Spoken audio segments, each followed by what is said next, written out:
ગીર સોમનાથને જોડતા Junagadh Sasan Gir state highway 26 માર્ગને પહોળો કરવાની માંગ પૂરી થવા જઈ રહી છે। આ માર્ગનો 3 કિલોમીટરનો ભાગ વન વિસ્તારમાં આવતો હોવાથી તેની પહોળાઈ અત્યાર સુધી ઓછી હતી। જો કે હવે માર્ગ અને મકાન વિભાગે વન વિભાગની જમીન મેળવી રસ્તાને 7 મીટર પહોળો કરવાની સૈદ્ધાંતિક મંજૂરી મેળવી લીધી છે। વન સંરક્ષણ કાયદા મુજબ તેના વળતર રૂપે માર્ગ અને મકાન વિભાગે 2.57 હેક્ટર જેટલી રેવન્યુ જમીન વન વિભાગને વળતર વનીકરણ માટે આપવાની છે। આ વળતર જમીન મેંદરડા તાલુકાના ઝીંઝુડા અને ગુંદાળા નજીક આવેલો તેજા ટીંબે ડુંગર વિસ્તારમાં છે। જો કે હાલમાં આ રેવન્યુ હસ્તકની જમીન ટૂંક સમયમાં વન વિભાગને તબદીલ કરવામાં આવશે। આ વિસ્તાર હાલમાં પણ જંગલ જેવો જ છે અને વન્યજીવોની અવરજવર જોવા મળે છે।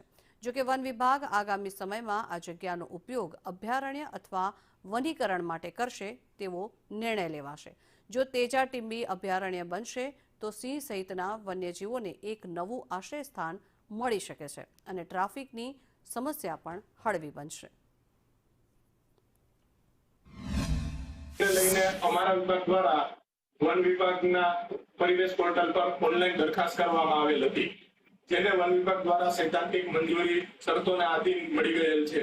જેની શરતો મુજબ અમારા વિભાગ દ્વારા વન વિભાગને નાણાંનું ચૂકવણું પણ થઈ ગયેલ છે।